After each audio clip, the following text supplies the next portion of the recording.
નમસ્કાર દર્શક મિત્રો, ફર્સ્ટ ન્યૂઝ ઇવનિંગ બુલેટિનમાં હું ઉદય રાવલ આપનું સ્વાગત કરું છું। બુલેટિનની શરૂઆત કરીશું ઉમરગામના મુખ્ય સમાચારોથી।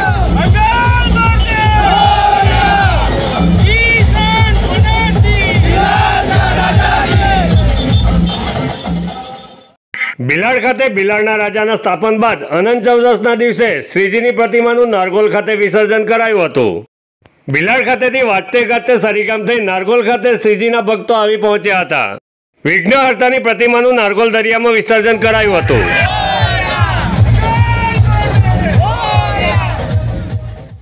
ચોમાસું પૂર્ણ થવાના આરે છે ત્યારે વિકાસ કામોને વેગ મળે તે માટે ધારાસભ્ય રમણભાઈ પાટકરના નિવાસસ્થાને અધિકારીઓ, સરપંચો અને ચૂંટાયેલા જનપ્રતિનિધિઓની બેઠક યોજાઈ હતી। મંજૂર થયેલા વિકાસ કામો શરૂ કરી નિર્ધારિત સમયમાં કામો પૂર્ણ કરવા ધારાસભ્ય રમણભાઈ પાટકરે અધિકારીઓને તાકીદ કરી હતી। બેઠકમાં તાલુકા ભાજપ પ્રમુખ દિલીપભાઈ ભંડારી, તાલુકા પંચાયત પ્રમુખ લલિતાબેન, સરપંચ સંઘ પ્રમુખ નરેન્દ્રભાઈ નાયક સહિત મોટી સંખ્યામાં સરપંચો ઉપસ્થિત રહ્યા હતા। ઉમરગામ તાલુકામાં 39 સંસ્થાઓ 20 જેટલા ચેકડેમ પ્રોજેક્ટ અને કક્ષર 22 એ બધા જ કામોની સમીક્ષા બેઠક આજે તમામ સરપંચો 100% હાજરી સાથે ગુરુવાડા મારા દિવસ રાખી હતી।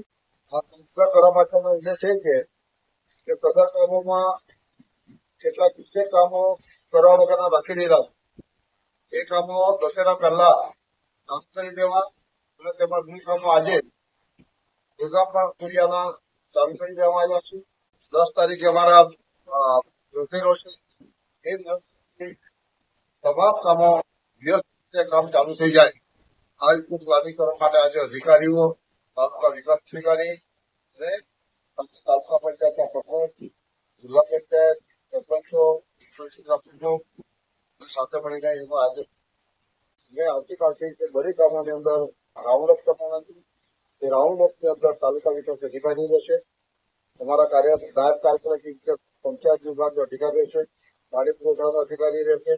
દરેક કામની અંદર જોવાના છે। રાજ્યસભા સાંસદ ભાજપા બક્ષીપંચ મોરચાના પ્રદેશ અધ્યક્ષ મયંકભાઈ નાયકને ઉમરગામ તાલુકા સરપંચ સંઘ પ્રમુખ નરેન્દ્રભાઈ નાયકે જન્મદિવસની શુભકામના પાઠવી હતી। જય શ્રી કૃષ્ણ।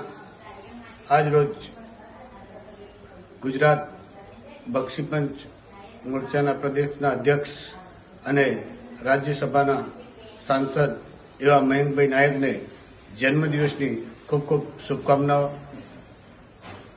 ખૂબ જ સારી સમાજની સેવા એ કરે છે અને હંમેશા આવી રીતે જ કરતા રહે એવી અમારી પ્રભુને પ્રાર્થના અને એમને જન્મદિવસની ખૂબ ખૂબ શુભકામના।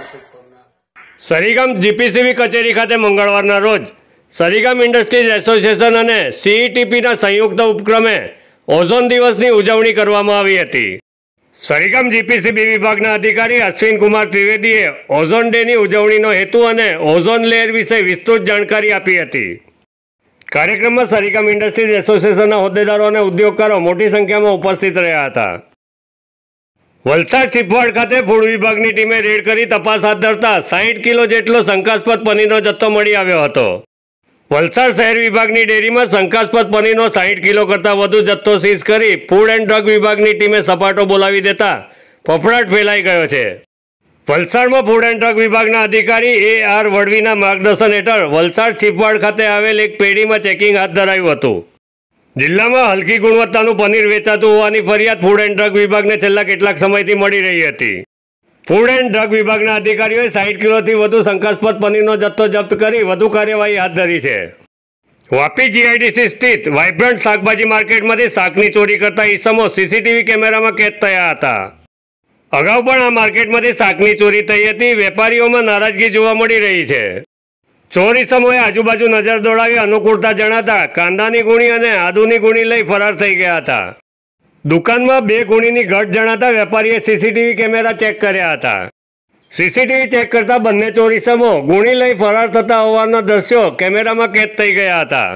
દમણના રહેવાસી અને ગુજરાત રાજ્યમાં સફળ કોચ તરીકે આગવી ઓળખ ધરાવતા ભગુભાઈ પટેલે લંડનમાં મિડલસેક્સ કાઉન્ટી દ્વારા સંચાલિત ECB level 2 cricket coaching course pass કરવામાં સફળતા મેળવી છે। ECB લેવલ પાસ કર્યા બાદ ભગુભાઈ પટેલે પ્રતિક્રિયા આપતા જણાવ્યું હતું કે હું ખૂબ જ ખુશ છું કે મેં દમણ ક્રિકેટ કોચિંગ ક્ષેત્રમાં 15 વર્ષ સુધી સેવા આપી છે. મારી મહેનત રંગ લાવી છે. મેં ઘણા ક્રિકેટરો તૈયાર કર્યા છે. તેઓએ જણાવ્યું હતું કે હેમાંગ પટેલ, ઉમંગ પટેલ અને સરળ પ્રજાપતિ જેવા ક્રિકેટરો GCAને આપ્યા. ફાસ્ટ ન્યૂઝ ઇવનિંગ બુલેટિનમાં આજે બસ આટલું જ. આવતીકાલે ફરી મળીશું. નમસ્કાર.